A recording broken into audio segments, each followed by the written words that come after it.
what's up? Ken from Palm Beach. Dyno here. Happy 2023.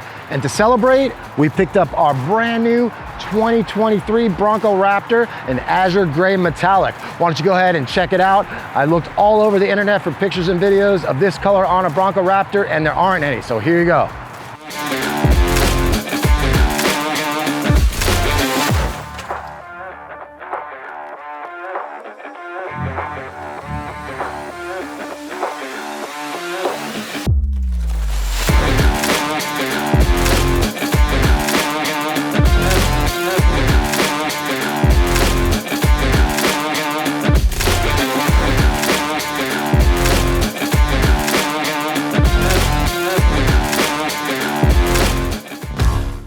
All right, we're gonna go over the Bronco Raptor and I'm gonna tell you what I think about it. Now keep in mind, I'm not an off-road guy. I will take this off-road, but this is gonna be in the voice of somebody who's using this more as a daily driver and will off-road it once in a while.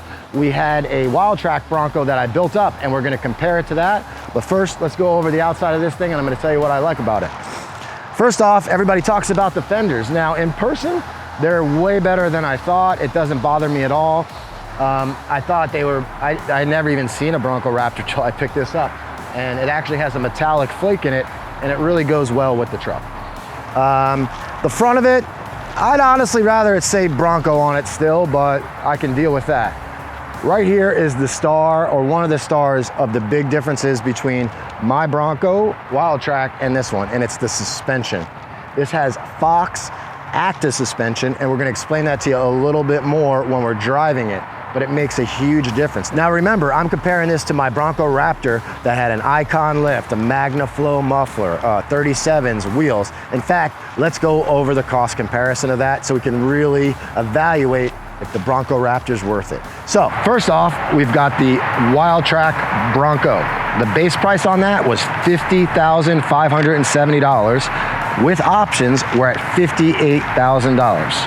Now, to bring it up to the spec that I drove it at, which is very similar to this Bronco Raptor, I added an Icon Stage 6 lift, which is just under $7,000, a MagnaFlow exhaust right at $1,000, a JB4 tuner, which is important because that brings it up to similar power levels as the Raptor, $529, another $3,500 on the wheel and tire package for a total of $69,197. Now keep in mind, that is no labor or anything, so you might have $3,000 or $4,000, $5,000 on top of that. So maybe in the $75,000 range. So now the Bronco Raptor. Base was $73,780, so right there, it's slightly cheaper if you're using those numbers.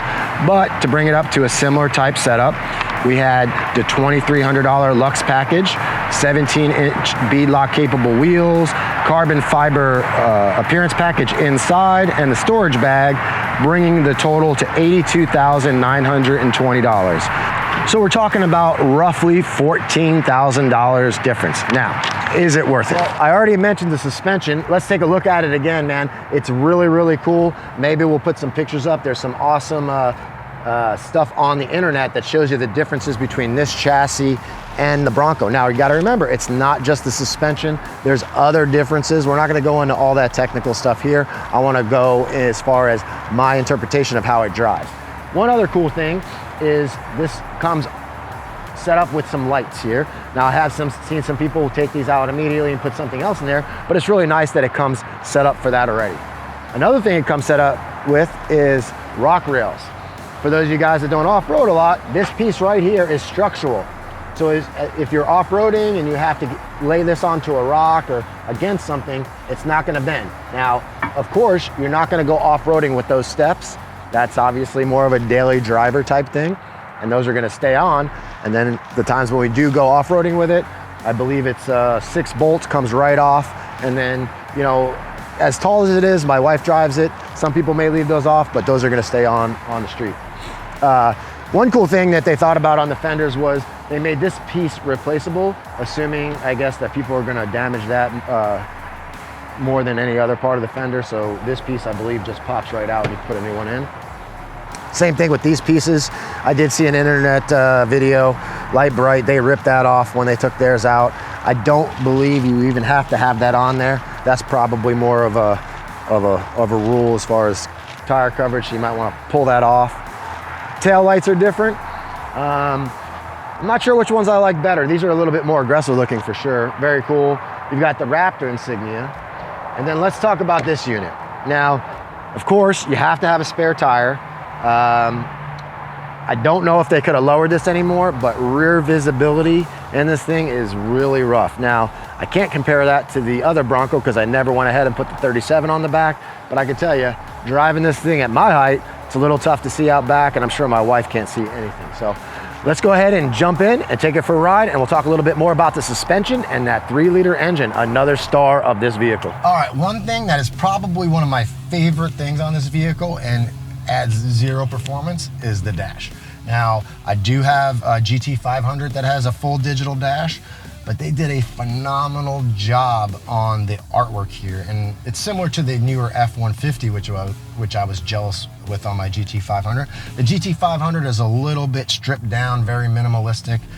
This dashboard is awesome, the animations and all that. So let's talk about the driving modes. I have my mode set up to where I can instantly go into it. I use sport mode. I use normal steering, Baja exhaust, which you're not supposed to use on the road. That's why it says off-road use only, but to me it's not very loud, but it sounds great, and we'll hear that in just a minute. And then of course you can change to any individual setting you want.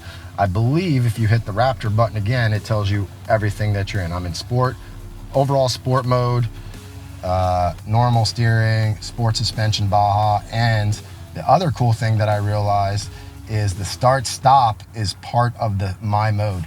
So now I can have it to default off, which I don't believe you were able to do on older vehicles. Anyway, let's go ahead and take it for a drive. Now, power-wise, this thing features the 3-liter engine, which I got very familiar with in the Explorer ST and fell in love with it. We've been doing a lot of EcoBoost vehicles since they first came out, but the 3-liter engine was probably the easiest for us to make power, and I just really love that engine overall. And I wanted an Explorer ST until I found out this was coming, so I decided to wait on the Bronco Raptor to get my 3-liter. Now, comparing it to the 2.7 liter, it's just so much nicer, smoother, and more power. Of course, I was using the JB4 tuner on my regular Bronco, so comparing the JB4 tuner to this stock, I would say at slower speeds, the Wild Track felt similar to this.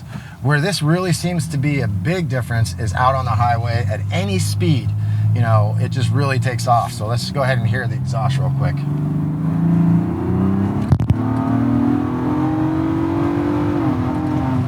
You know, it's probably a little quieter than my Wild Track, but that had an aftermarket MagnaFlow muffler on it.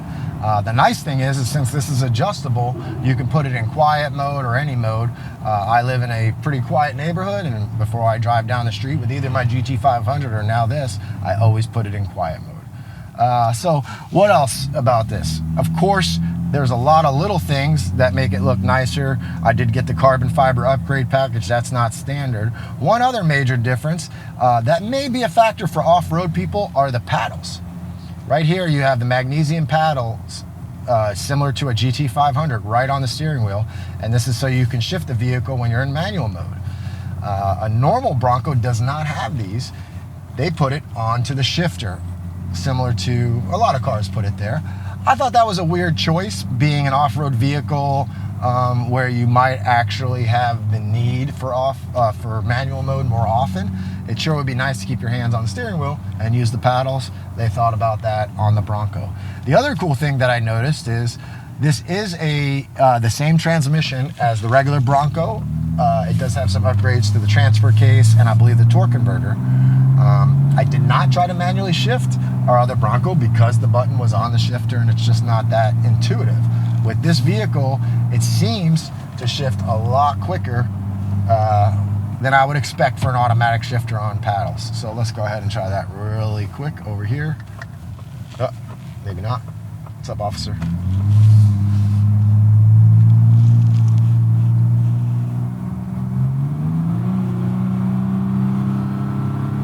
Let's try it. All right, let's just try a 2-3 shift real quick.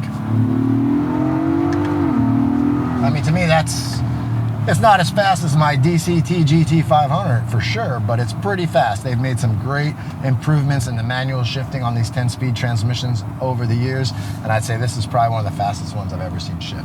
So, how do I like it? 1 week into it, it's more refined. Everything is just a little bit better. Is it worth the price difference? That's hard to say. It's the same conversation of a GT500 versus a Mustang GT. You can get a Mustang GT for $40,000 or $50,000, build it up a little over time, or go out and buy an $80,000 GT500 that already has a lot of what you would want to buy. Same holds true here. You can go buy a $58,000 Wildtrak or maybe a $40,000 model that's even lower and work your way up to this point. But value-wise, I think you're always ahead in today's day and age, maybe not in the past, in buying the best you can right from the factory. Because now I have all the things I had before, but I have a warranty, and if there's any issues whatsoever, I'm not on my own. Which before, obviously, once you start lifting the vehicle and all that, if you have any suspension problems, you're on your own. If you put a tuner on it, you might have them talk about warranty issues. With this, I get all the performance of before and zero worries about aftermarket parts, warranty, or any of that. And, you know, it's the higher end vehicle. There's a little bit of status, if you care about that, that comes with driving a Raptor or a GT500. And that is what you get here, because I can tell you what, 1 week into driving this thing, all eyes are on this vehicle. This color is amazing. I'm super, super happy I took the chance on it. I'm not sure I love this color on every vehicle, but on the Bronco Raptor, where it's got the black contrast, it's perfect. Hope you guys enjoyed the video. Like it, share it with your friends, and we'll see you on the next one.